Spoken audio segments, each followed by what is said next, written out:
সামাজিক কুসংস্কারে সমাজ একবারে পরিপূর্ণ হয়ে আছে। আশ্চর্য, সারা বাংলাদেশের রাস্তাঘাটে ল্যাংটা মেয়েকে সাজিয়ে দিয়ে লাখ সাবান বিক্রি করা হচ্ছে। এটাই হচ্ছে জাহেলিয়াত। টিভিটা অন করলেই চলে আসে ল্যাংটা মেয়ে পাউডার বিক্রি করছে। এটাই হচ্ছে জাহেলিয়াত।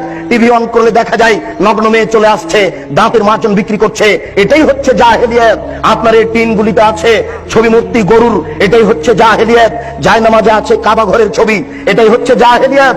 মসজিদের মেহরাবের দুই দিকে লেখা, দুই দিকে আছে কাবা ঘরের টাইলস, এটাই হচ্ছে জাহেলিয়াত। মেহরাবের ডান দিকে আল্লাহ, বাম দিকে মোহাম্মদ, এটাই হচ্ছে জাহেলিয়াত। জন্মদিবস পালন করা জাহেলিয়াত, মৃত্যু দিবস পালন করা জাহেলিয়াত, 26 মার্চ পালন করা জাহেলিয়াত, 21শে ফেব্রুয়ারি পালন করা জাহেলিয়াত, 16 ডিসেম্বর পালন করা জাহেলিয়াত, স্মৃতিসৌধ তৈরি করা জাহেলিয়াত, শহীদ মিনার তৈরি করা জাহেলিয়াত, শহীদ মিনারে ফুল চড়ানো জাহেলিয়াত, সংসদ ভবনে নীরবতা পালন করা জাহেলিয়াত, শিখা চিরন্তন শিখা অনির্বাণ একে হিসাব করা জাহেলিয়াত, স্মৃতিসৌধকে মূল্যায়ন করা জাহেলিয়াত। শুনুন, 31st নাইট হচ্ছে জেনার রাইট। ঢাকা শহরে সেদিন জেনা হয়, এই 31st নাইট হচ্ছে জেনার রাইট। চিটাগাংয়ের জেনার রাইট, সারা বিশ্বের বড় বড় শহরের জেনার রাইট। এই জেনার রাইটকে মূল্যায়ন করা হচ্ছে জাহেলিয়াত। পহিলা বৈশাখ আমি কি হিন্দুর বাচ্চা? আমি তোকে কবর দিতে এসেছি।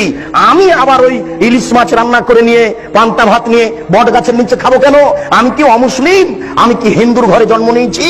একে মূল্যায়ন করা হচ্ছে জাহেলিয়াত। রাস্তাঘাটে ছবি মূর্তি তৈরি করা জাহেলিয়াত, একটা আর একটার নামে চালু করে দেওয়া জাহেলিয়াত।